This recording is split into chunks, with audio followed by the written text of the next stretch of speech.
اس لیے کہ دیکھیے قرآن مجید نازل ہوا انسانوں کی ہدایت کے لیے. انسانوں میں بدو بھی تھے، انسانوں میں کاشتکار بھی ہیں، انسانوں میں مزدور بھی ہیں، انسانوں میں فلسفی بھی ہیں، حکماء بھی ہیں، اہل منطق بھی ہیں.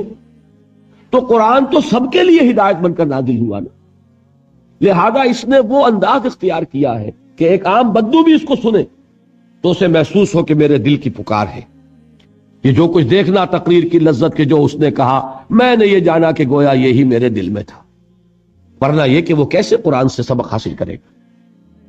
تو قرآن مجید کو آسان بنایا گیا تذکر کے. لیکن ایک دوسرا درجہ ہے قرآن کا جس کا نام ہے تدبر. افلا یتدبرون القرآن ام علی قلوب اقفالها. کیا یہ قرآن پر تدبر نہیں کرتے؟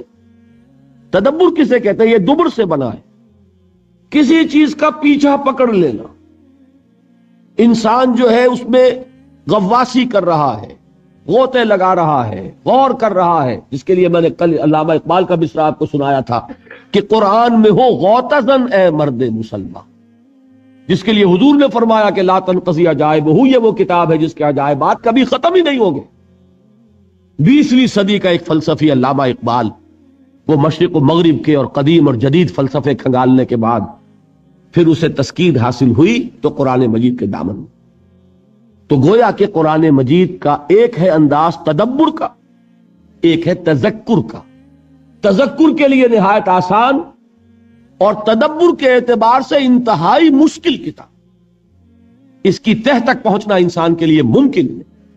اللہ کا کلام ہے، اللہ کے کلام کی تہ تک کوئی پہنچ پائے گا؟ ناممکن. یہ باؤنڈ لیس ہے، اس کی کوئی حدود نہیں ہے. یہ کلام مطلق ہے. کلام متکلم کی صفت ہوتا ہے. یہ کلام ہے اللہ کا، یہ اللہ کی صفت ہے. تو اللہ کی صفت جیسے اللہ کی ذات جو ہے وہ باؤنڈ لیس ہے، مطلق ہے، لا محدود، لا متناہی، اسی طرح یہ قرآن لا محدود، لا متناہی. اس کی تہ تک پہنچنا کسی کے لیے ممکن نہیں. اسی لیے حضور نے فرمایا لا تنقضی عجائبہ، اس کے عجائب کبھی ختم نہیں ہو. اس پر غور کرنے والے غور کرتے رہیں گے، علم اور حکمت کے موتی نکالتے چلے جائیں گے. لیکن یہ کہ اس کی یہ کان ختم ہونے والی نہیں ہے. ہر دور میں نئے موتی، نئے علم و حکمت کی جواہرات جو ہے وہ اس سے نکالے جائیں. تو تدبر کے اعتبار سے میں آپ کو ایک روایت سناتا ہوں. حضرت عبداللہ ابن عمر رضی اللہ تعالی عنہما صحابی ہیں، حضرت عمر کے صاحبزادے ہیں، خود صحابی ہیں. وہ یہ فرماتے ہیں کہ میں نے صرف سورہ بقرہ پر 8 برس تک تدبر کیا. اب آپ بتائیے، انہیں عربی نہیں سیکھنی تھی، صرف و نحو نہیں سیکھنی تھی، عربی مادری زبان، انہیں جسے ہم کہتے ہیں شان نزول، اس کے لیے کوئی کھود کرید کرنے کی ضرورت نہیں تھی. وہ تو خود اس ماحول میں تھے جس میں قرآن نازل ہو رہا ہے. وہ سارا پس منظر ان کی نگاہوں کے سامنے ہے. He was himself a part of that environment. وہ تو خود اس ماحول کا ایک جز تھے جس ماحول میں قرآن نازل ہو رہا ہے. تو انہیں تو کوئی چھان بین کرنے کی ضرورت نہیں کہ یہ آیت کس واقعے پر نازل ہوئی، اس آیت کا کیا پس منظر ہے، اس کا کیا شان نزول ہے.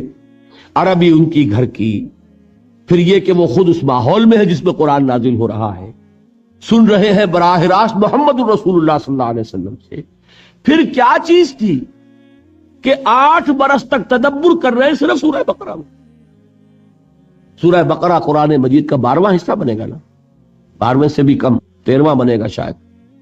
اس حساب سے جمع کیجئے تو 13 8 104 104 برس تو ہونے چاہیے تو قرآن مجید پر تدبر کے.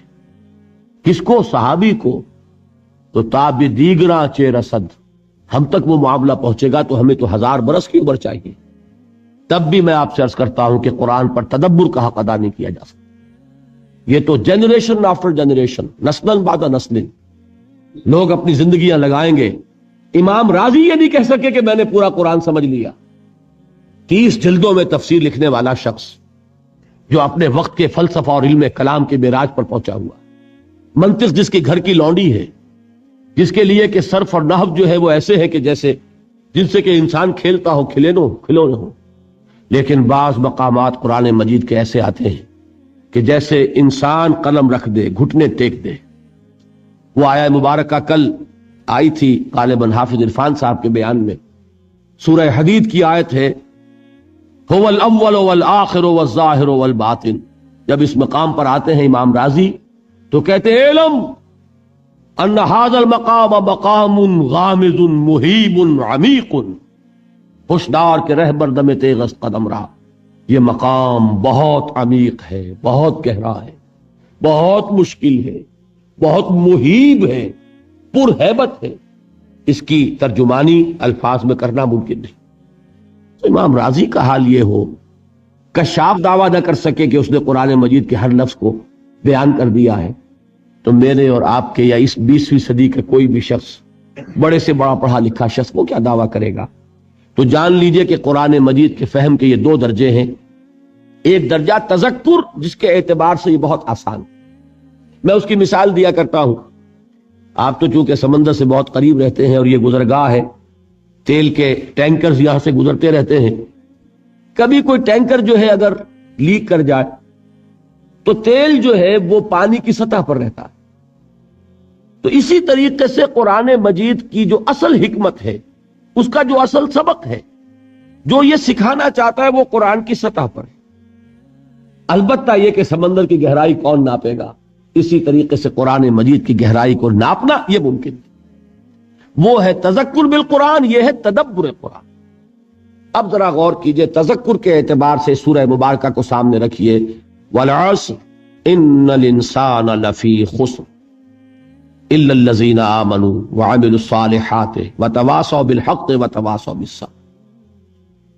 یہ دیکھیے ایک جملہ بنا ہے، اتنی سی سرف و نحو تو میں سمجھتا ہوں کہ آپ میں سے اکثر حضرات کو آتی ہوگی، عربی بول چال تو آپ کو سب کو ہی آ گئی ہے، یہاں پہ جو رہتے ہیں تھوڑی سی سرف و نحو۔ والعصر، زمانے کی قسم ہے، جملہ پورا نہیں ہوا، آیت پوری ہو گئی، جملہ تو پورا نہیں جب تک کہ یہ نہ بتایا جائے کہ قسم کس چیز پر کھائی گئی۔ ان الانسان لفی خسر، یہ مکمل جملہ ہے۔ الا الذین آمنوا وعملوا الصالحات، یہ مستثنا ہے۔ مستثنا منہ کیا ہے، کس چیز سے مستثنا کیا گیا ہے، جب تک اس کے ساتھ جوڑیں گے نہیں مطلب سمجھ میں نہیں آئے گا۔ تو اصل میں یہ تینوں آیتیں مل کر ایک مکمل جملہ بنتی ہیں۔ زمانے کی قسم ہے، تمام انسان برباد ہونے والے ہیں سوائے ان کے جو ایمان لائے، اور جنہوں نے نیک عمل کیے، اور جنہوں نے ایک دوسرے کو حق کی تاکید کی، اور جنہوں نے ایک دوسرے کو صبر کی نصیحت۔ اب اس جملے کو اپنے سامنے رکھیے، پہلا سبق کیا حاصل ہوا؟ پہلا تذکر کیا ہے؟ انسان کی کامیابی اور ناکامی کا ایک معیار ہے جو ہمارے سامنے آ رہا ہے، اور یہ ہر شخص جانتا ہے کہ ہم جو بھاگ دوڑ دنیا میں کر رہے ہیں، صبح سے شام تک کی مشقت، آپ لوگ اکثر اپنے گھر والوں کو چھوڑ کر آئے ہوئے ہیں یہاں، کتنی محنت ہے، کتنی مشقت ہے، کتنی مشکلات اٹھا رہے ہیں، لیکن یہ سب کچھ کیوں کر رہے ہیں؟ کامیابی کے حصول کے لیے۔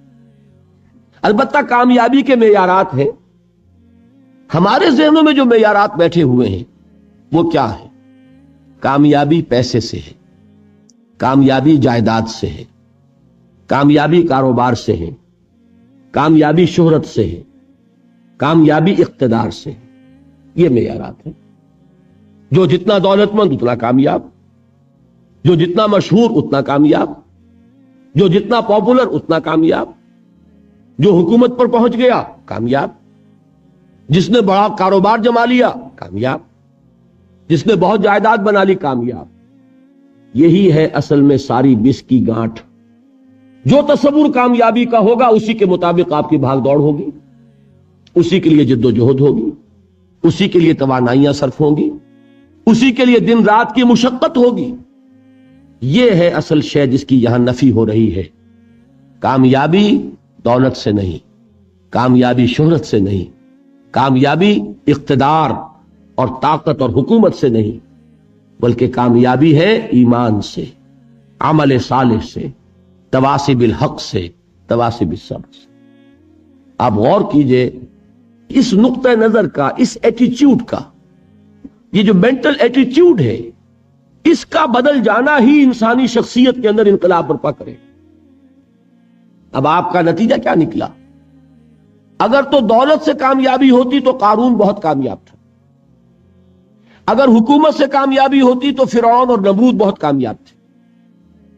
کامیابی ان سے نہیں ہے، کامیابی انسان دولت میں قارون کی دولت تک پہنچ جائے اور دنیا میں دبدبہ اور اقتدار اور سلطنت اور حکومت کے اعتبار سے وہ نمرود اور فرعون کا مقام حاصل کر لے، وہ ناکام ہے، خائب ہے، خاسر ہے، برباد ہے۔ اور ابو ذر غفاری کامیاب ہیں، چاہے ان کے پاس کچھ نہیں تھا، جھونپڑی تک نہیں تھی، کوئی گھر نہیں تھا۔ حضور نے فرمایا ہے اللہ کے کچھ بندے ایسے ہوتے ہیں جو کسی محفل میں جانا چاہیں تو انہیں اجازت نہ ملے، جو کہیں اگر رشتہ کرنا چاہیں کوئی ان سے رشتہ کرنے کو تیار نہ، کہیں کوئی سفارش کرنا چاہے تو ان کی کوئی بات ہی نہ سنے۔ لیکن اللہ کے ہاں ان کا وہ مقام ہے کہ اگر بھولے سے بھی کسی بات پر قسم کھا بیٹھتے ہیں تو اللہ ان کی قسم کی لاج رکھتا ہے۔ یہ ہے فرق، یہ جان لیجیے اچھی طرح۔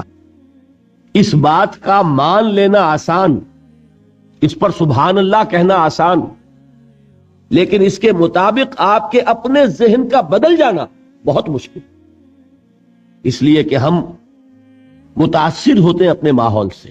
وہ بڑا محل ہے، دیکھ کر ایک دفعہ جھرجھری آتی ہے، کو بڑی سی 20 فٹ لمبی کار سناٹے کے ساتھ آپ کے پاس سے گزر گئی، ایک دفعہ اعصاب کے اندر ارتعاش ہوتا ہے، محسوس ہوتا ہے بڑے یہ نصیبے والے لوگ ہیں، بڑے خوش نصیب، بڑے کامیاب، حالانکہ کچھ معلوم نہیں کہ یہی سب سے بڑی بد نصیبی ہو سکتا ہے کہ یہی سب سے بڑی ناکامی ہو۔ اگر ذہنوں میں یہ بات بیٹھ جائے کامیابی کس شے سے، یہی وجہ دیکھیے قرآن مجید میں بارہا آپ دیکھیں اولئک ھم المفلحون، یہ ہے لوگ کامیاب ہونے والے۔ آج ہی آپ نے نماز میں وہ آیات سنی، یا ایھا الذین آمنوا ارکعوا واسجدوا واعبدوا ربکم وافعلوا الخیر لعلکم تفلحون۔ اے ایمان والو، رکوع کرو، سجدہ کرو، اپنے رب کی پرستش اور بندگی کرو اور اچھے کام کرو تاکہ تم کامیاب ہو جاؤ۔ تو کامیابی کن چیزوں سے ہے، یہ ہے سب سے بڑا سبق۔ یہ ہمارے دل میں اگر بات بیٹھ جائے، ٹھک جائے، تو زندگی بدل جائے گی، صبح و شام بدل جائیں گے، نقشے بدل جائیں گے، بھاگ دوڑ کا رنگ بدل جائے گا، ویلیو سٹرکچر بدل جائے گا۔ آج وہ ایک چیز نہایت اہم نظر آ رہی ہے، کل نہایت غیر اہم نظر آئے گی۔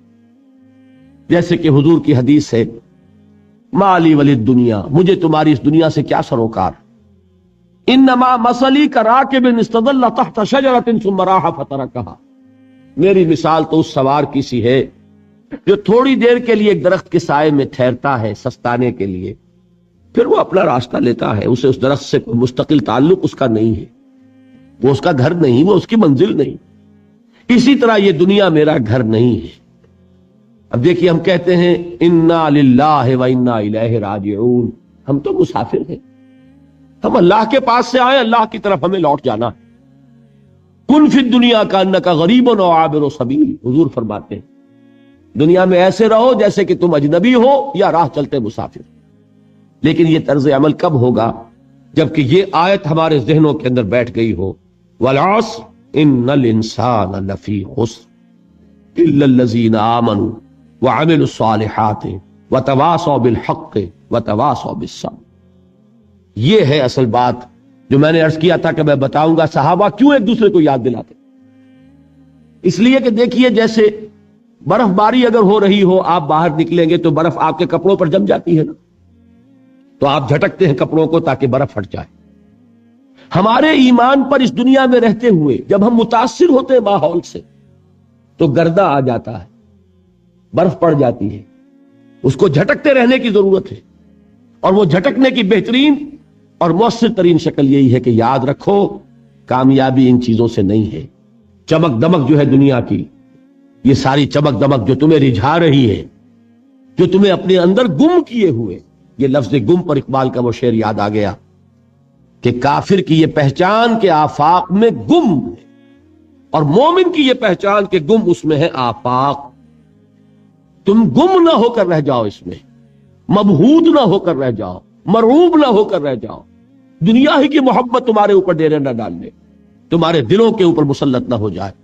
لہذا تازہ کرتے رہا کرو، والعصر ان الانسان لفی خسر الا الذین آمنوا وعملوا الصالحات وتواصوا بالحق وتواصوا بالصبر. پھر یاد کر لو، پھر تازہ کر لو اپنے اس یقین کو کہ کامیابی دولت سے نہیں، کامیابی ثروت سے نہیں، کامیابی اقتدار سے نہیں، کامیابی شہرت سے نہیں، کامیابی جائیداد سے نہیں، کامیابی ہے ایمان سے، کامیابی ہے عمل صالح سے، کامیابی ہے تواصی بالحق سے، کامیابی ہے تواصی بالصبر سے. یہ چار چیزیں ہیں کہ جو کامیابی کے لوازم. پہلی بات یہ سمجھ میں آئی. دوسری بات، یہاں کامیابی کا اعلیٰ معیار نہیں بیان کیا جا رہا، بلکہ اس کا کم سے کم معیار بیان کیا جا رہا. میں ذرا توجہ دلاؤں گا اس بات کی طرف. سطحی طور پر ذرا ہو سکتا ہے کہ اس میں کوئی مغالطہ پیش آ جائے. تقابل کیجئے ذرا. ایک سورۃ العصر ہے، والعصر ان الانسان لفی خسر الا الذین آمنوا وعملوا الصالحات وتواصوا بالحق وتواصوا بالصبر. ایک سورۃ التین ہے، والتین والزیتون وطور سینین وہذا البلد الامین لقد خلقنا الانسان فی احسن تقویم ثم رددناہ اسفل سافلین الا الذین آمنوا وعملوا الصالحات فلہم اجر غیر ممنون. اب ان کا تقابل کیجئے. سورۃ العصر یہ بتا رہی ہے کہ سب لوگ تباہی میں ہیں سوائے ان کے جو چار شرطیں پوری کریں. سورۃ التین میں اول تو صرف 2 شرطیں بیان ہوئی، 2 بیان نہیں ہوئی. کام ہلکا ہو گیا نا، آسان ہو گیا. یہاں 4 ہیں، ایمان، عمل صالح، تواصی بالحق، تواصی بالصبر. وہاں ہے ایمان اور عمل صالح صرف. نمبر 2 یہ کہ وہاں فرمایا گیا فَلَهُمْ أَجْرٌ غَيْرُ مَمْنُونٍ، ان کے لیے تو بہت بڑا اجر ہے جس کا سلسلہ کبھی منقطع نہیں ہوگا. اور یہاں کہا جا رہا ہے وہ کامیابی ناکامی سے بچ جائیں گے. مستثنا ہے کس سے؟ ان الانسان لفی خسر. یہ بالکل ایسے ہی ہے جیسے کہ کسی کو آپ بچے کو، طالب علم کو کہیں محنت کرو، کوشش کرو، فرسٹ ڈویژن میں پاس ہو جاؤ گے، اور کسی سے آپ یہ کہیں کہ محنت کرو، کوشش کرو ورنہ فیل ہو جاؤ گے. اب ان دونوں کے درمیان جو فرق ہے وہی فرق ہے سورۃ التین میں اور سورۃ العصر. سورۃ العصر ناکامی سے استثناء کو بیان کر رہی ہے اور وہاں 4 شرطیں ہیں، اور سورۃ التین یہ اعلیٰ درجات کا بیان ہو رہا ہے اور 2 شرطیں ہیں. اس کو قرآن مجید کی ان اصطلاحات سے بھی اللہ کرے کہ آپ واقف ہو جائیں. ایک کو ہم کہیں گے کہ ایک پر انذار کا رنگ ہے اور دوسرے پر تبشیر کا رنگ. یہ 2 الفاظ بارہا آپ نے پڑھے ہوں گے. سورہ بنی اسرائیل میں فرمایا حضور سے مخاطب ہو کر وَمَا أَرْسَلْنَاكَ إِلَّا مُبَشِّرًا وَنَذِيرًا، اے نبی ہم نے نہیں بھیجا آپ کو مگر بشارت دینے والا اور خبردار کرنے والا بنا کر. سورہ کہف میں جمع کے صیغے میں آیا وَمَا نُرْسِلُ الْمُرْسَلِينَ إِلَّا مُبَشِّرِينَ وَمُنذِرِينَ، ہم نہیں بھیجتے رہے اپنے رسولوں کو مگر مبشر اور نذیر بنا کر. حضور کے بارے میں فرمایا اِنَّا أَرْسَلْنَاكَ شَاهِدًا وَمُبَشِّرًا وَنَذِيرًا. جمع کے صیغے میں سورہ نساء میں فرمایا رسلا مبشرین ومنذرین لئلا یکون للناس علی اللہ حجۃ بعد الرسل وکان اللہ عزیزا حکیما. ایک ہے ابشار، بشارت دینا، ایک ہے انذار، خبردار کرنا. اور آپ کو معلوم ہے کہ کسی بھی تربیت کے اندر ان دونوں چیزوں کی ضرورت ہے. کبھی ایسا ہوتا ہے کہ ڈانٹ ڈپٹ کی ضرورت پیش آتی، دھمکی کی ضرورت پیش آتی، باز آ جاؤ، اپنے رویے کو درست کرو ورنہ پکڑ ہوگی، سزا ملے گی. کبھی آپ شاباش دیتے ہیں، ہمت کرو، گھبراؤ نہیں، تمہارے اندر صلاحیت ہے، مایوس نہ ہو، ہمت تمہاری کیوں جواب دے رہی ہے، تم بڑے ذہین ہو، محنت کرو، بڑے اعلیٰ درجات ملیں گے. قرآن مجید میں یہ دونوں رنگ ہیں جو اختیار کیے گئے. ایک تبشیر کا رنگ ہے، ایک انذار کا رنگ. سورۃ العصر میں انذار کا رنگ ہے، خبردار، تمام انسان ہلاکت اور بربادی کا نوالا بننے والے ہیں سوائے ان کے جو 4 شرطیں پوری کریں. الا الذین آمنوا وعملوا الصالحات وتواصوا بالحق وتواصوا. تو معلوم یہ ہوا کہ یہ کامیابی کے جو منیمم پری ریکویزٹس ہیں. مجھ سے کہا گیا کہ انگریزی کے الفاظ کا فوراً ترجمہ کر دیا کرو، اور میں کر دیتا ہوں. اصل میں مغالطہ آپ کو یہ ہوتا ہے میں ترجمہ کہہ کے نہیں کرتا، لیکن اس کے بعد میں فوراً اردو کا مترادف جو ہے وہ لے آتا ہوں. لیکن میں یہ اس لیے استعمال کرتا ہوں انگریزی اصطلاحات جیسا کہ میں نے عرض کیا تھا کہ میرے اصل مخاطب ہیں جدید تعلیم یافتہ لوگ، اور جدید تعلیم یافتہ لوگوں کے کمیونیکیشن جو ہے، ابلاغ، وہ ان انگریزی اصطلاحات کے ذریعے سے زیادہ بہتر اور صحیح تر ہوتا ہے، ورنہ وہ بات سمجھیں گے نہیں. اسی لفظ ابلاغ کو وہ نہیں سمجھیں گے اور کمیونیکیشن کو سمجھ لیں گے. یہ ہے اصل میں ساری مصیبت کے جو اس وقت ہمارے سامنے ہے. اس لیے یہ الفاظ ہم استعمال کریں. تو میں یہ کیا عرض کر رہا تھا کہ در حقیقت ان الانسان لفی خسر الا الذین آمنوا وعملوا الصالحات وتواصوا بالحق وتواصوا بالصبر. یہ منیمم پری ریکویزٹس ہیں، کم سے کم لوازم ہیں نجات کے. ان سے کم تر پر نجات کا کوئی سوال نہیں. اس لیے کہ قسم کھا کر اللہ فرما رہا ہے، زمانے کی قسم ہے، تمام انسان خسارے میں ہیں سوائے ان کے جو 4 شرطیں پوری کریں. تو تیسری چیز ذہن میں یہ رکھیے، یہ چاروں شرطیں لازم ہیں. یہ بہت اہم نکتہ ہے. ابھی ہم نے کسی لفظ کی گہرائی میں اتر کر نہیں دیکھا ہے، ابھی تو ہم سرسری طور پر تذکر بالقرآن کے مرحلے میں ہیں. پہلی بات کیا معلوم ہوئی؟ اس میں کامیابی اور ناکامی کا ایک معیار سامنے آیا. ٹھیک. نمبر 2، یہ کامیابی کے کم سے کم شرائط کا بیان ہے، منیمم ریکوائرمنٹس. میں نے ایک مرتبہ ایچسن کالج لاہور میں جب تقریر کی سورۃ العصر پر، تو طلباء کے ذہن کی مناسبت کے اعتبار سے کہا کہ بھائی یہ فرسٹ ڈویژن کا بیان نہیں ہے، یہ 3rd ڈویژن میں کامیابی کا بیان، اس سے کم تر پر فیلیور ہے. اس لیے کہ فرمایا گیا والعصر ان الانسان لفی خسر الا الذین آمنوا وعملوا الصالحات وتواصوا بالحق وتواصوا بالصبر. اسی کو میں نے اس وقت آپ کے سامنے رکھا کہ اس پر انذار کا رنگ ہے، خبردار کرنے کا انداز ہے، زجر کا، ڈانٹ ڈپٹ کا انداز ہے کہ اگر کامیابی چاہتے ہو تو یہ 4 شرطیں پوری کرنی ہو. اب تیسری بات جو عرض کر رہا ہوں یہ اہم ترین ہے کہ یہ چاروں شرطیں لازم ہیں. اگر اللہ تعالیٰ نے کامیابی کے لیے 4 شرطیں بیان کی ہوں تو سوچئے، کیا مجھے یہ اختیار ہے کہ ان میں سے 1 کم کر دوں، 2 کم کر دوں، 3 کم کر دوں؟ کس کو اختیار؟ اللہ کے بیان کردہ کسی چیز میں اختیار. یہ تو حضور سے کہا گیا تھا، سورہ یونس میں ہے، مطالبہ کیا مطالبہ کرنے والوں نے، ایت بقرآن غیر ھذا وبدل ہو. اے محمد صلی اللہ علیہ وسلم، یہ قرآن بہت ریجڈ ہے، بہت سخت ہے، ان کمپرومائزنگ ہے، یہ کہیں بھی کوئی رو رعایت کرنے کو تیار نہیں ہے. تو ہمارا اور آپ کا معاملہ نہیں ہو سکتا اس قرآن پر. اس قرآن میں کوئی ترمیم کیجئے یا کوئی اور قرآن لائیے. تو حضور سے کیا کہلوایا گیا؟ قل ما یکون لی ان ابدلہ من تلقاء نفسی ان اتبع الا ما یوحی الی. اے نبی ان سے کہہ دیجئے میرے لیے ہرگز ممکن نہیں ہے کہ میں اس قرآن میں اپنے جی سے کوئی ترمیم کر دوں، کوئی تبدیلی کر دوں. میں تو خود پابند ہوں اس کا جو مجھ پر وحی کیا جا رہا. سب سے پہلے میں خود اس پر عمل کرنے والا، میں خود اس کا پابند ہوں. تو غور کیجئے، قرآن بیان کر رہا ہے کہ 4 شرطیں ہیں نجات کی، اور آپ کے دل میں یہ بات بٹھا دی گئی ہے کہ صرف کلمہ گو ہونا نجات کے لیے کافی ہے، صرف ایمان سے نجات ہو جائے گی. یہ بات جو ہے ذہن میں رکھیے، ایک نجات وہ ہے جو ہزار برس تک جہنم میں کوئلہ بننے کے بعد نجات ہو. میں اس نجات کی بات نہیں کر رہا. وہ نجات تو ملے گی یقیناً. جس شخص کے دل میں رائی کے دانے کے برابر بھی ایمان ہوگا، وہ اپنے اعمال کی، اپنے کرتوتوں کی سزا بھگت کر بالآخر جنت کے اندر داخل کیا جائے گا، جہنم سے نکالا جائے گا. اور نکالا جائے گا تو اس وقت حال کیا ہوگا؟ جیسے جلا ہوا کوئلہ، اس کے سوا کچھ نہیں. حدیث میں اس کی شرح آئی ہے. لیکن یہ نجات نہیں. نجات وہ کہ جو اللہ تعالیٰ میدان حشر ہی میں ہماری مغفرت کا اعلان فرمائے، اللہ تعالیٰ اول وہلے میں ہمیں جنت میں داخل فرمائے، اس نجات کی بات کر. وہ نجات جان لیجئے محض کلمہ گو ہونے کی بدولت نہیں ملے گی. اس نجات کے لیے شرط اول ایمان، شرط دوم عمل صالح، شرط ثالث تواصی بالحق، اور چوتھی شرط تواصی بالصبر. یہ قرآن کا بیان ہے، یہ کسی انسان کا کلام نہیں ہے کہ اس میں ترمیم کی جا سکے.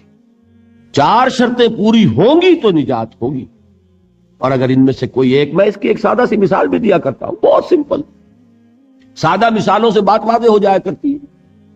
آپ کسی حکیم کے پاس گئے، اس نے آپ کی نبض دیکھی، نسخہ لکھ دیا، 4 دوائیں لکھ دی، یہ اتنے ماشے اور یہ اتنے تولے، یہ فلاں، یہ اتنی. بھائی 4 دوائیں ہیں استعمال کرو. اب آپ نے آیا ایک اس میں سے نکال دی، 3 رکھ لی، یا 2 نکال دی، 2 استعمال کر لی، تو یہ نسخہ اب کس کا کہلائے گا؟ یہ اس حکیم کا نسخہ نہیں ہے، یہ آپ کا اپنا نسخہ ہے.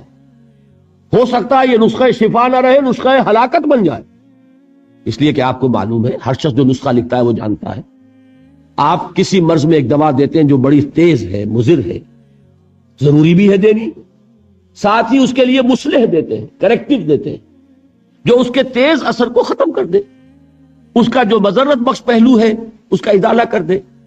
اب فرض کیجئے آپ نے وہ تیز دوا تو خوب استعمال کی، اور اس کا جو وہ کریکٹو تھا، اس کا جو مصحح تھا، اس کو آپ نے ساقط کر دیا، تو وہ نسخہ شفا ہوگا کہ نسخہ ہلاکت؟ نسخہ ہلاکت. تو جان لیجئے یہ 4 اجزاء پر مشتمل نسخہ نجات ہے جو اللہ تعالیٰ نے ہمیں عطا فرمایا. والعصر ان الانسان لفی خسر الا الذین آمنوا وعملوا الصالحات وتواصوا بالحق وتواصوا بالصبر. یہ چاروں شرطیں لازم ہیں، ان میں سے کسی کے اندر کوئی کمی بیشی کرنے کا اختیار ہمیں حاصل ہے. دیکھیے یہی وجہ ہے، وہ جو کتابچہ ہے میرا شائع شدہ سورۃ العصر پر، اس میں میں نے امام رازی کا ایک جملہ نقل کیا. میں حیران ہو گیا، ان کی عظمت مجھ پر منکشف ہوئی جب میں نے سورۃ العصر کی تفسیر میں ان کے یہ الفاظ دیکھے.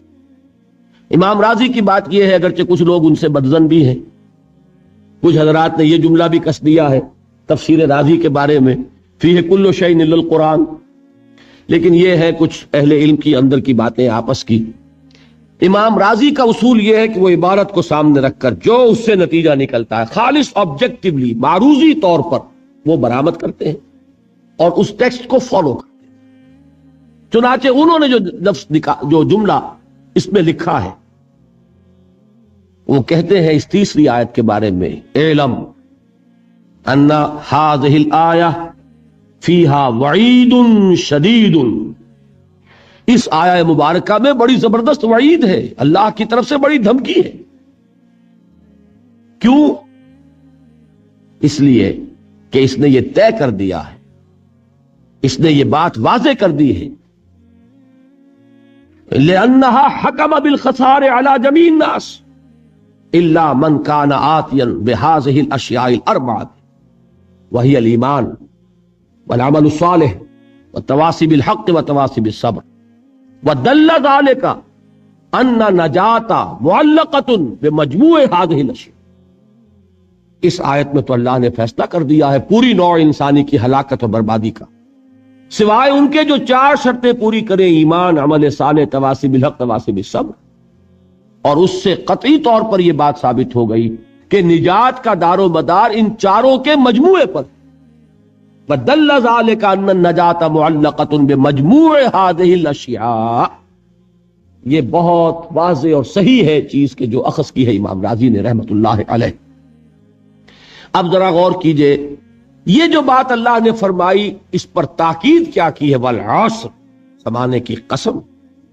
ویسے تو اللہ تعالیٰ بغیر قسم کھائے بھی جو بات فرمائے مستند ہے ان کا فرمایا ہوا، کسی شک و شبے کی گنجائش نہیں.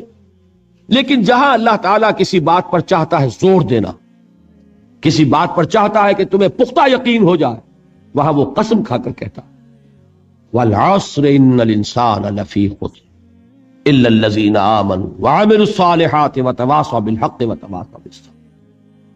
4 باتیں میں نے عرض کی تھیں، ابتدائی تمہیدی 4 ہی باتیں ہیں تذکر بالقرآن کے درجے میں.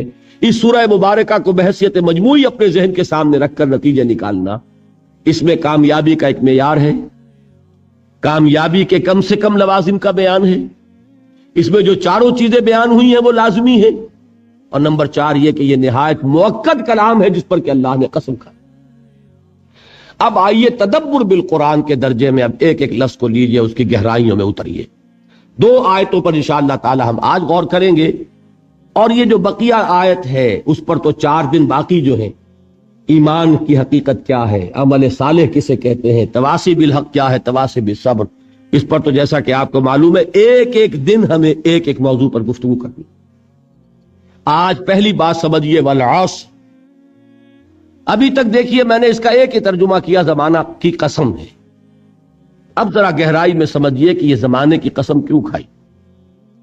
سب سے پہلے یہ جانیے قرآن مجید میں اللہ نے قسمیں کیوں کھائیں اور قسم کھانے سے مراد کیا ہے. ہم جب قسم کھاتے ہیں، یہ مغالطہ ہو گیا بعض حضرات کو اور اسی وجہ سے وہ بہت دور دراز بحثوں میں الجھ گئے. ہم جب قسم کھاتے ہیں تو کسی عظیم ہستی کی قسم کھاتے ہیں، ورنہ ہماری قسم میں کوئی معنی نہیں ہوں گے. گلاس کی قسم ہے تو کیا مطلب ہوگا اس کا؟ اس میز کی قسم ہے، کوئی معنی نہیں اس کا. اللہ کی قسم ہے. جب یہ ہم کہتے ہیں تو قسم کے اصل مفہوم کیا ہے؟ گواہی، شہادت. جب میں قسم کھاتا ہوں، میں اللہ کی قسم کھا کر کہہ رہا ہوں کہ یہ بات درست ہے، تو میں نے اللہ کو گواہ بنایا کہ جو کچھ میں کہہ رہا ہوں وہ صحیح.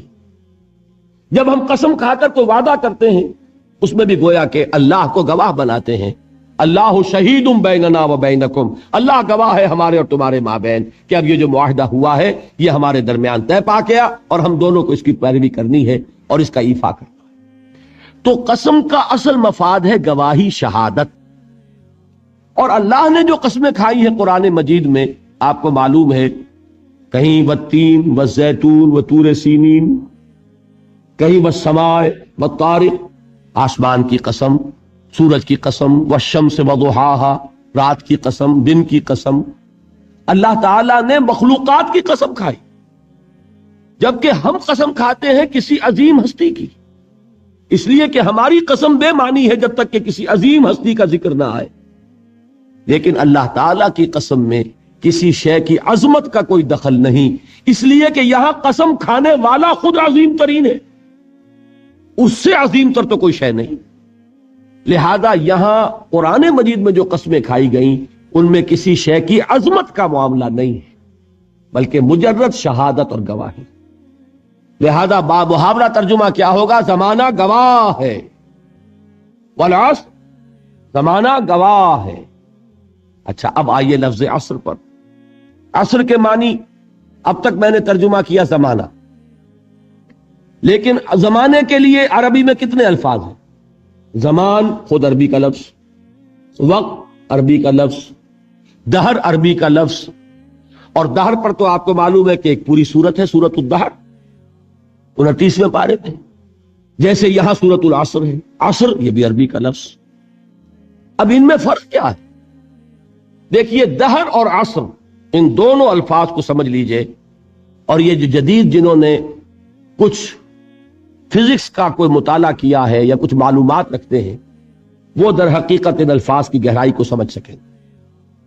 آپ حضرات کے علم میں ہوگا یہ، اور جن کے علم میں نہیں ہے وہ اس وقت اس کو ذہن نشین کر لیں کہ آئنسٹائن ایک بہت بڑا فزسسٹ، ماہر فزکس، اس وقت دنیا کا عظیم ترین سائنسدان وہ مانا گیا اس صدی کا. آئنسٹائن نے ایک نظریہ پیش کیا جس کی روح سے یہ جو سپیس کا ہمارا کانسیپٹ ہے کہ یہ 3 ڈائمینشنل سپیس ہے، 3 ابعاد ہوتی ہیں. کوئی شے ہے، اس کا طول ہوگا، عرض ہوگا، اور گہرائی ہوگی یا اونچائی ہوگی. یہ 3 ڈائمینشنز ہیں. یہ کمرہ ہے، ہال ہے، اس کی لمبائی ہے، چوڑائی ہے اور اس کی اونچائی ہے. کوئی شے بھی ہوگی اس میں یہ 3 آپ کو اس کی ابعاد ملیں گی. اب ابعاد کا لفظ آپ نہیں سمجھیں گے، ڈائمینشن سمجھ جائیں گے. لیکن جو انگریزی نہیں جانتے ان کے لیے ابعاد کا لفظ بول رہا ہوں، اعراض کہہ لیں، ابعاد کہہ لیں، لیکن یہ ثقیل لفظ ہے. Dimensions, 3 dimensional concept of space. لیکن آئنسٹائن نے جو بات بیان کی وہ یہ ہے کہ time is the 4th dimension of space. یہ جو ہمارا تصور ہے وہ تو ہے 3 ابعاد کا، حقیقت میں سپیس جو ہے 4 ڈائمینشنل ہے. اور ٹائم جو ہے، وقت، وہ در حقیقت 4تھی ڈائمینشن ہے اس سپیس کی. اسی لیے زمان و مکان کا لفظ جب ہم بولتے ہیں ایک اصطلاح کے طور پر، زمان و مکان، ٹائم اینڈ سپیس، اس کا جو مرکب ہے، اس مرکب میں اگر آپ کل کو لیں گے اور اس کا پھیلاؤ آپ اپنے سامنے رکھیں گے تو اس کے لیے لفظ دہر آئے گا. اور جب اس کے لیے وقت کا تصور صرف رکھیں گے، وہ وقت جو گزرتا ہے، جس میں مرور ہے، جس میں ماضی، حال اور مستقبل کی تقسیم ہے، تو وہ وقت جو ہے سیریل ٹائم جسے کہا جاتا ہے انگریزی میں، زمان جاری، یہ عربی میں کہیں گے. یہ ہے عصر، گزرنے والا زمانہ، وہ زمانہ جو اس وقت حال ہے۔ ایک لمحہ ہے حال، اگلے لمحے وہ ماضی ہو گیا، اور اس سے پہلے لمحے وہ مستقبل تھا۔ ہر لمحہ جو ہے وہ گزر رہا ہے کہ میں اپنی تسبیح روز و شب کا شمار کرتا ہوں دانا دانا۔ یہ زمانہ جو ہے گزرتا ہے ماضی، حال اور مستقبل میں، اس کو کہتے ہیں عصر۔ اسی لیے اب اس کا ترجمہ کیا ہوگا؟ تیزی سے گزرنے والا زمانہ گواہ ہے۔ یہ زمانہ گزر رہا ہے، یہ تمہیں اپنی غفلت میں ٹھہرا ہوا نظر آ رہا ہے۔ ہوشیار ہو جاؤ، یہ زمانہ تیزی سے گزر رہا ہے۔ دل کی ہر دھڑکن کے ساتھ تم اپنی قبر سے قریب تر ہوتے چلے جا رہے۔ یہ چونکانے کا انداز ہے، یہ زمانہ جو تیزی سے گزر رہا ہے۔ یہ دیکھیے، ایک شعر بچپن میں ہم نے پڑھا تھا، اس وقت اس کی کیفیت آپ پر طاری ہوگی۔ غافل تجھے گھڑیال یہ دیتا ہے منادی، گردوں نے گھڑی عمر کی ایک اور گھٹا دی۔ Every minute which is passing, it is bringing you nearer to your grave۔ ہم نے اپنے میٹرک کے زمانے میں ایک انگریزی کی نظم پڑھی تھی، سام آف لائف۔ اس میں ایک سٹینزا میں آپ کو پڑھ کر سنا رہا ہوں۔ Art is long and time is fleeting, and our hearts, though stout and brave, still like muffled drums are beating funeral marches to the grave۔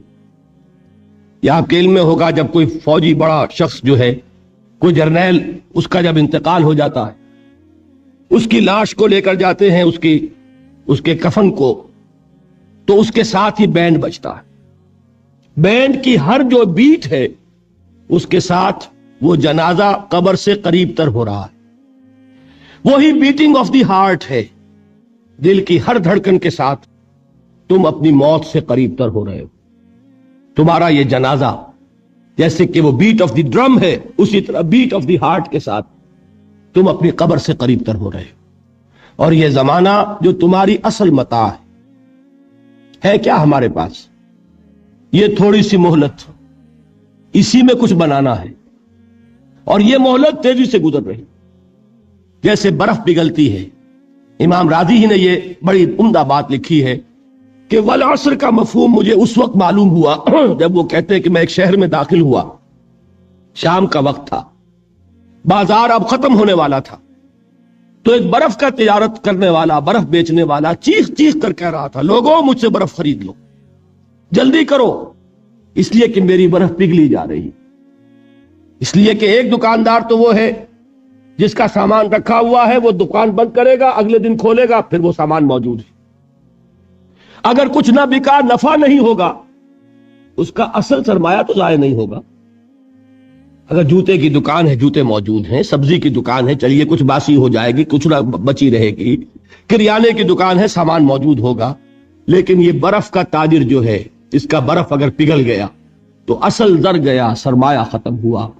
انسان کی مثال اس برف کے تاجر کی سی ہے کہ ہر لمحہ وہ برف پگھل رہا ہے، وقت ختم ہو رہا ہے، اور انسان اپنی منزل سے قریب تر ہو رہا ہے۔ اگر اس میں اس نے کچھ بنا لیا تو کامیابی ہے، اور اگر یہ وقت گزر گیا تو پھر تباہی اور بربادی۔ یہ ہے انداز تیزی سے گزرنے والا زمانہ۔ غافل تجھے گھڑیال یہ دیتا ہے منادی، گردوں نے گھڑی عمر کی ایک اور گھٹا دی۔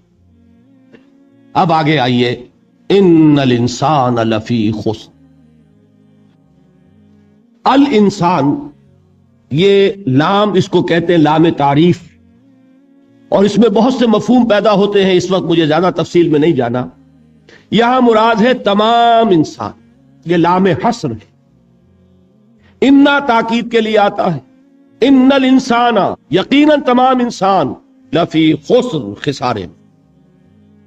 لام پھر تاکید کے لیے ہے۔ اب یہ میں جن لوگوں کو عربی گرامر سے کچھ تھوڑا سا شغف ہے ان کے لیے عرض کر رہا ہوں، ایک آیت بھی معجزہ ہے قرآن کا۔ عربی زبان میں کسی چیز پر زور دینے کے لیے جتنے اسلوب ممکن ہیں وہ سب کے سب اس میں جمع کر لیں۔ انا تاکید کے لیے، لام حصر تاکید کے لیے، پھر لا لفی خسر، لام پھر تاکید کے لیے، خسر نکرہ آتا ہے، یہ بھی تاکید کے لیے، جملہ اسمیہ تاکید کے لیے، جتنے بھی امکانات ہیں عربی زبان میں زور دینے کے کسی چیز پر، وہ سب کے سب اس ایک جملے میں جمع کر دیے گئے، ان الانسان لفی خسر۔ ذرا اس آیت پر اب نگاہ کو مرتکز کیجئے، انسان کا خسارہ کیا ہے؟ دیکھیے، سب سے پہلے میں آپ کی توجہ دلاؤں گا، ذرا آنکھیں کھول کر قلب حساس کے ساتھ نوع انسانی کا مشاہدہ کیجئے، کیسے کیسے دکھ، کتنی تکلیفیں، کتنی محنت، کتنی مشقت ہے جو ہر انسان کا مقدر۔ قرآن مجید میں ایک مکمل سورت ہے، سورت البلد، اس میں اللہ تعالیٰ نے متعدد قسمیں کھا کر ایک بات کہی، لا اقسم بہذا البلد وانت حل بہذا البلد ووالد وما ولد لقد خلقنا الانسان فی کبد۔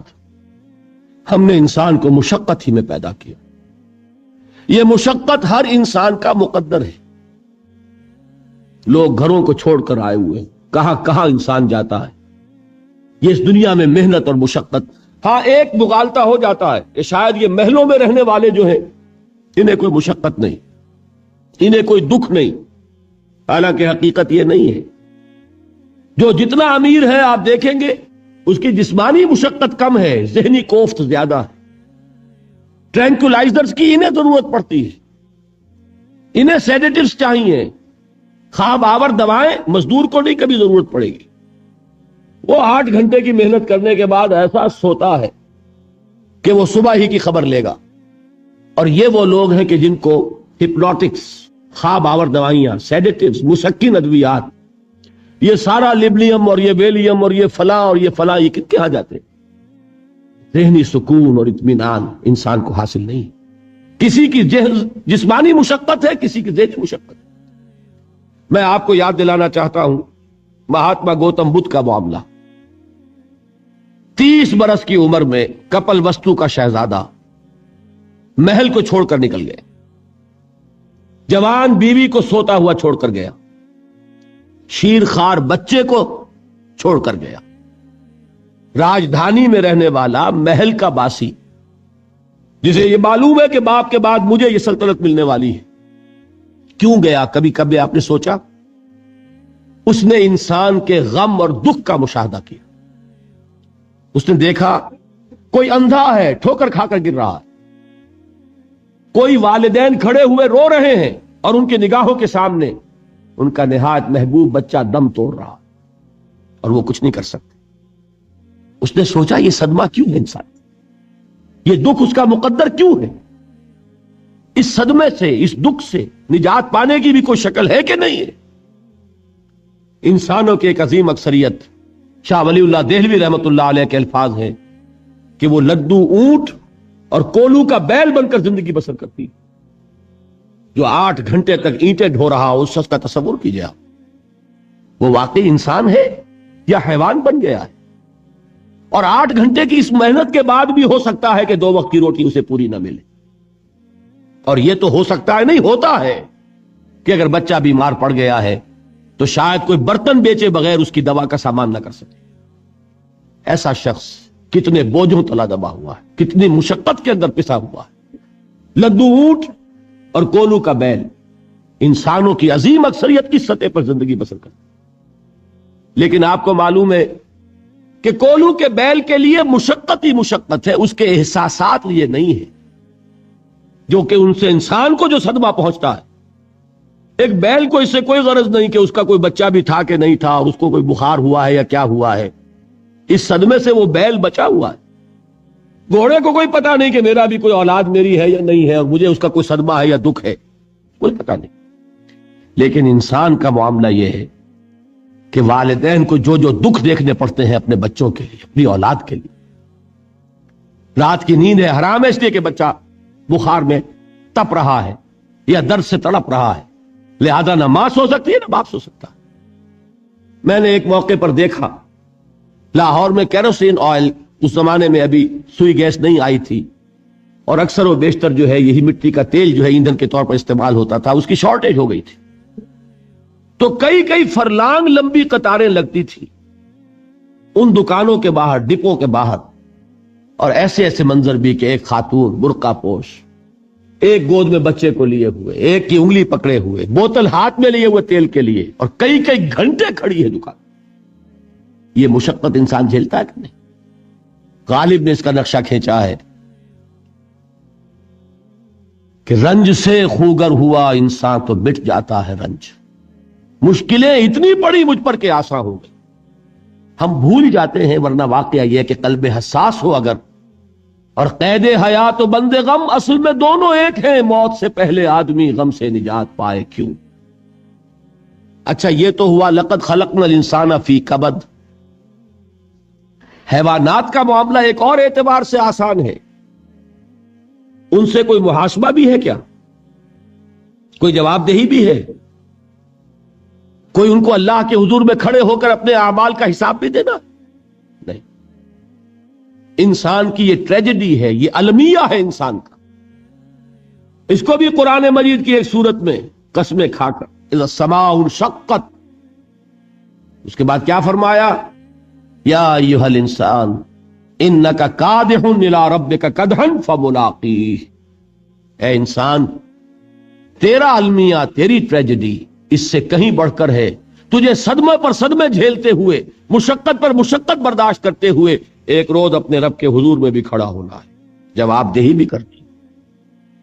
اس دن کے حساب سے، اس دن کے احساس سے جو بڑے بڑے ہماری امت کے عظیم جو گلے سرسبد ہیں، ان کا یہ حال آپ نے پڑھا ہوگا. حضرت ابوبکر صدیق رضی اللہ تعالی عنہ وہ ایک عجیب کیف کے عالم میں فرمایا کرتے تھے، کاش میں درختوں پر چہچہاتی ہوئی چڑیا ہوتا جس سے حساب کتاب نہیں ہوگا.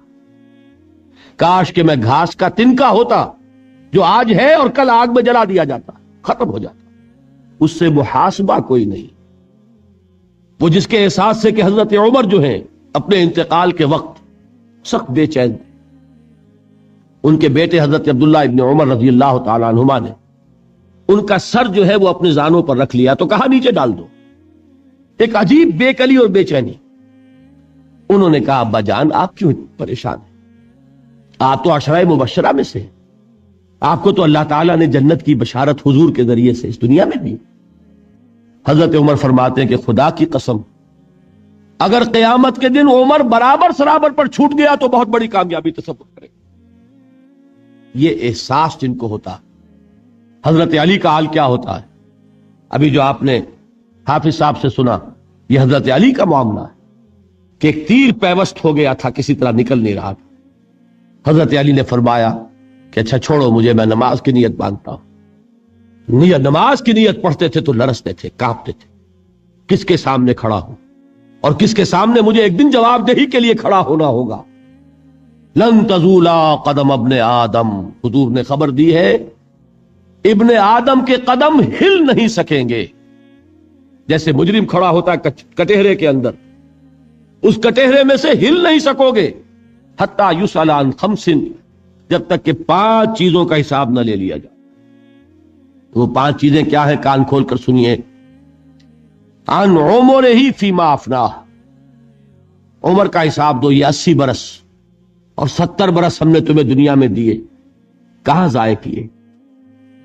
وعن شبابہ فیما ابلاہ، اور خاص طور پر جوانی کا دور، امنگوں کے دن، ولولے ہوتے ہیں، قوت ہوتی ہے، توانائی ہوتی ہے، آدمی چلتے ہوئے زمین پر پاؤں مارتا ہے، قوت جو ہے وہ اپنا اظہار چاہتی ہے. یہ جوانی کہاں گلائی؟ حساب دو، ایک ایک لمحے کا حساب دو. مالہ من این اکتسبہ وفیما انفقہ، ایک ایک پائی کا حساب دو. مال کا کہاں سے کمایا تھا، حلال سے کہ حرام سے، اور کہاں خرچ کیا تھا، گل چھروں میں، عیاشیوں میں، یا نیکی کے کاموں میں، ادائے حقوق میں، اللہ کے دین کے لیے. 4 سوال ہو گئے. 2 زندگی کے بارے میں، ایک زندگی پوری بحیثیت مجموعی کہاں کس کام میں لگائی، اور خاص طور پر شباب کا دور کہاں لگایا. 2 سوال مال کے بارے میں، کمایا کہاں سے، حلال سے کہ حرام سے، جائز سے کہ ناجائز سے، خرچ کہاں کیا. اور آخری سوال وعما عمل فیما علم، جو علم حاصل کیا تھا اس میں عمل کتنا کیا. علم کے انبار لگاتے چلے گئے اور عمل کے آغاز کی بھی نوبت نہ آئی. یہ علم جو ہے یہ اس روز سب سے بڑا وبال بن جائے گا انسان. اتنا علم اور عمل کچھ نہیں، بجائے کہ کریڈٹ کا ذریعہ بنے یہ الٹا ڈیبٹ کا کھاتا بن جائے. یہ جواب دہی کا احساس ہے کہ جس کی وجہ سے انسان کی ٹریجڈی جو ہے وہ دوہری ہے. کوئی حیوان اتنے بوجھ تلے نہیں، مشقت کی، محنت کی، اس زندگی میں ختم ہوئے، اس کے بعد کوئی محاسبہ نہیں. اس کو بھی غالب نے خوب کہا ہے کہ اب تو گھبرا کے یہ کہتے ہیں کہ مر جائیں گے، اور مر کے بھی چین نہ پایا تو کدھر جائیں. یہ ہے وہ ہیومن ٹریجڈی. اب میں آپ کو توجہ دلانا چاہتا ہوں، ایک تو گوتم بدھ کا فلسفہ، اس کے فلسفے کا مین تھیم یہ ہے سروم دکھم، آل از پین، آل از سفرنگ. اور اس نے جو بھی اپنی محنت کی یہ تو اللہ ہی بہتر جانتا ہے کہ اسے بعد میں ملا کیا اور کیا نہیں ملا. ایک بات آپ سے عرض کر دوں گوتم بدھ کے بارے میں، ایک بہت جید عالم میرے نزدیک بر صغیر پاک و ہند کے علماء میں جو اس صدی کے علماء ہیں ان میں ان کا بہت اونچا مقام ہے، مولانا مناظر احسن گیلانی رحمت اللہ علیہ. گیلان قصبہ ہے ایک بہار کا، وہاں کے رہنے والے تھے. ان کی زندگی زیادہ گزری حیدرآباد دکن، عثمانیہ یونیورسٹی میں استاد رہے. انہوں نے گوتم بدھ کے بارے میں یہ لکھا ہے کہ میرا یہ گمان ہے کہ وہ بھی اللہ کے نبی تھے، اور اس کی دلیل دی ہے. قرآن مجید میں ایک رسول کا ذکر آتا ہے، ذوالکفل، اور یہ ذوالکفل وہ ہے جس کے بارے میں ہمیں کچھ پتہ. قرآن مجید میں بھی ایک جگہ ذکر آیا ہے. نمبر 2 یہ کہ کسی حدیث میں اس کی کوئی ہمیں وضاحت نہیں ملتی، نہ حضور سے پوچھا گیا نہ حضور نے اس کی وضاحت فرمائی. اب یہ ذوالکفل ہے کون؟ تورات میں جو نبیوں کے نام آتے ہیں ان میں سے کسی نبی کا نام ذوالکفل کے آس پاس نہیں بنتا کہ یہ سمجھا جائے کہ یہ اس نام کی بگڑی ہوئی یا بدلی ہوئی شکل بن گئی ہے. تو انہوں نے جو کہا ہے وہ بات وزنی معلوم ہوتی ہے اس اعتبار سے کہ کپل وستو، کپل پے جو ہے وہ عربی میں ہے نہیں، وہ فے بنتی ہے. تو ذوالکفل کے معنی کفل والا، اور یہ کفل جو ہے کپل، کپل والا، جس کو ہم کہتے ہیں کپل وستو کا شہزادہ. تو انہوں نے یہ کہا ہے کہ گوتم بدھ کے بارے میں یہ خیال، یہ میں عرض کر دوں کہ اس کو ہم یقین سے نہیں کہہ سکتے، یہ ان کا گمان ہے، خیال ہے، واللہ عالم کہیں گے ہم، لیکن امکان ضرور موجود ہے. قرآن کہتا ہے وَلِكُلِّ قَوْمٍ ہاد، ہم نے ہر قوم میں ہادی بھیجے. وَإِن مِّن قَرْيَةٍ إِلَّا خَلَا فِيهَا نَذِيرٌ، کوئی بستی ایسی نہیں دنیا میں جس میں کوئی نہ کوئی خبردار کرنے والا نہ آیا. تو یہ ممکن نہیں ہے کہ وہاں نبی نہ آئے ہوں، لیکن ان کی تعلیمات اتنی بدل گئی ہیں کہ ہم ان کو پہچان نہیں سکتے. حضرت مسیح علیہ السلام کی تعلیمات اگر عیسائیوں سے ہم سمجھیں تو کبھی بھی انہیں اللہ کا نبی نہیں مان سکتے. یہ تو قرآن مجید نے آ کر حضرت مسیح علیہ السلام کی اصل حقیقت ہمیں بتائی، ورنہ تو خدا کا بیٹا، ثالث و ثلاثہ، ان کو کیسے ہم مانتے؟ لیکن یہ کہ قرآن نے بتایا. تو جان لیجئے ہو سکتا ہے کہ گوتم بدھ بھی اللہ کے نبی ہو، لیکن ہو سکتا ہے کہ درجے میں کہیں گے، یقین سے نہیں کہتے. بہرحال گوتم بدھ نے اس دکھ، رنج، صدمہ، غم جو انسان کا مقدر ہے اس کا مشاہدہ کیا، اور پھر تپسیائیں کی، علم حاصل کیا، رشیوں منوں کے پاس گیا. اس نے کوشش کی کہ معلوم ہو سیلویشن کا راستہ کون سا ہے، اس دکھ سے نجات پانے کی کوئی سبیل بھی ہے کہ نہیں، اس غم سے، اس نجات سے، اس اندوہ سے انسان کسی طریقے سے چھوٹ سکتا ہے یا نہیں. اسی کو سیلویشن کہتے ہیں انگریزی میں، اسی کو ہندی میں نروان کہتے ہیں، اسی کو عربی میں نجات کہتے ہیں. ان نجات معلقۃ بمجموع هذه الاشیاء. میں نے امام راضی رحمت اللہ علیہ کے الفاظ میں آپ کو لفظ بتایا، نجات کی راہ. اچھا، جدید فلسفوں میں جن حضرات کو دلچسپی کی بات ہے انہی کے بارے میں یہ عرض کر رہا ہوں. جدید فلسفوں میں بھی ایک فلسفہ ہے وجودیت، ایگزسٹانشلزم. آپ نے نام سنا ہوگا سارترے، یہ فرینچ فلسفر. اور اس وقت دنیا میں جو نوجوان نسل ہے وہ بہت زیادہ متاثر ہوئی ہے سارترے کے فلسفے سے. کرکیگارڈ پرانے دور میں اور سارترے اس دور میں، ان کے فلسفے کا نام ہے وجودیت، ایگزسٹانشلزم. اس کا مرکزی خیال بھی یہی ہے، انسان کے لیے دکھ ہی دکھ ہے، صدمہ ہی صدمہ ہے، رنج ہی رنج ہے. صرف یہ ہے کہ کچھ حساس لوگ ہوتے ہیں وہ صدمے کو زیادہ محسوس کرتے ہیں، کچھ ذرا ان کی حس جو ہے وہ کچھ ڈل ہو جاتی ہے، کند ہو جاتی ہے. وہ جو غالب کا شعر میں نے آپ کو سنایا کہ مشکلیں اتنی پڑی مجھ پر کہ آسان ہو گئی، ورنہ یہ ہے کہ انسان سوچے تو دکھ ہے۔ اب یہ دکھ جو ہے اس سے نجات کا کوئی راستہ بھی ہے کہ نہیں، یہ کوسچن مارک ہے، جس کا جواب ہے تیسری آیت میں الا الذین آمنوا وعملوا الصالحات وتواصوا بالحق وتواصوا بالصبر۔ جو ایک نا امیدی کی کیفیت طاری ہوتی ہے، والعصر ان الانسان لفی خسر، زمانے کی قسم ہے تمام انسان برباد ہونے والے ہیں، تباہی میں ہیں، گھاٹے میں ہیں، ٹوٹے میں ہیں۔ اس سے جو ایک مایوس کن صورتحال سامنے آتی ہے، اس مایوسی سے نجات دلانے والی آیت ہے تیسری آیت۔ ایک راستہ ہے، یہ امید کی کرن ہے، تباہی سے بچ سکتے ہو، ابدی بربادی وہ بربادی۔ یہاں تو یہ ہے کہ ہم نے مشقتیں اٹھا لیں، فاقے جھیل لیے، تکلیفیں برداشت کر لیں، صدمے برداشت کر لیے، لیکن موت آئی، اس کا خاتمہ ہو گیا۔ لیکن اس کے بعد اگر خدا نہ خواستہ جہنم میں جھونک دیے گئے، وہ ابد الآباد تک کی، وہ ہمیشہ ہمیشہ کی جلن۔ قرآن کہتا ہے کہ اگر ایک کھال جل جائے گی، جھلس جائے گی، اللہ اور کھال دے دے گا۔ دیکھیے یہ بھی جدید دور میں آپ کو معلوم ہوگا، بورس بکائی نے جو کتاب لکھی ہے دی فرینچ سرجن، اس نے ثابت کیا ہے کہ قرآن مجید نے جتنے نیچرل فینومینا کا حوالہ دیا ہے وہ بالکل سائنس کے مطابق ہے۔ آج ہمیں یہ معلوم ہے کہ حس جو ہے وہ صرف کھال میں ہوتی ہے، کھال حساس ہوتی ہے، کھال اتر جائے نیچے جو ہے گوشت جلے گا، آپ کو تکلیف نہیں ہوگی۔ معلوم قرآن نے کہا ہے کہ جب کھالیں ان کی جھلس جائیں گی، ہم نئی کھال دے دیں گے تاکہ وہ سوزش جو ہے، وہ جلن کا احساس برقرار ہو، وہ ختم ہونے نہ پائے۔ حالانکہ اس کی ضرورت نہیں ہے، اگر اندر کا گوشت بھی حس والا ہوتا تو پھر کھال دوبارہ عطا کرنے کی ضرورت نہیں ہے، گوشت جلے گا، اس سے بھی جلن کا اور سوزش کا احساس ہو جائے گا۔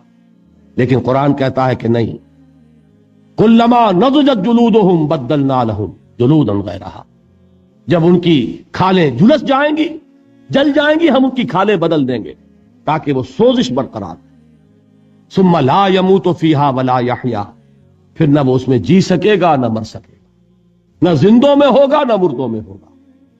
موت کو پکارے گا، کاش کہ موت آ جائے جو مجھے اس مشقت سے اور مشکل سے چھٹکارا دلا دے۔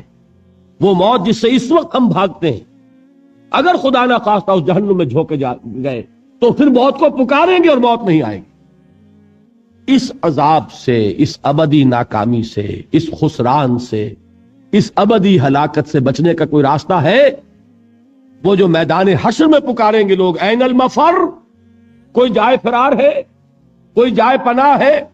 وہ جائے فرار، وہ جائے پناہ اس دنیا میں اللہ نے ہمیں عطا فرمائی، اسی کا نام صراط مستقیم ہے۔ الا الذین آمنوا وعملوا الصالحات وتواصوا بالحق وتواصوا بالصبر۔ ایک راستہ ہے، اس کے یہ چار نشان ہائے راہ ہیں، سنگ ہائے میل ہیں۔ پہلا ایمان، دوسرا عمل صالح، تیسرا تواصی بالحق، چوتھا تواصی بالصبر۔ اس صراط مستقیم پر بچو گے، نروان حاصل ہو جائے گا، نجات حاصل ہو جائے گی، کامیابی سے ہمکنار ہو جاؤ گے، اس ابدی خسران سے نجات پا جاؤ گے۔ اللہ تعالی ہم سب کو اس کی توفیق عطا فرمائے۔ جیسا کہ میں نے عرض کیا ہے، اب بقیہ 4 دنوں میں ان 4 چیزوں پر بحث ہوگی۔ ایمان کی حقیقت کیا ہے، عمل صالح کی حقیقت کیا ہے، تواصی بالحق کی حقیقت کیا ہے۔ یہ گویا کہ انڈیکس ہے قرآن کا، یہ ایک فہرست ہے کہ جو قرآن مجید میں اس سورہ مبارکہ میں دے دی گئی۔ ایمان کسے کہتے ہیں، کن کن چیزوں کو ماننے کا نام ایمان ہے، ایمان کے درجات کیا ہیں، ایمان کے مقامات کیا ہیں، ایمان کے لوازم کیا ہیں، پھر عمل صالح کسے کہتے ہیں۔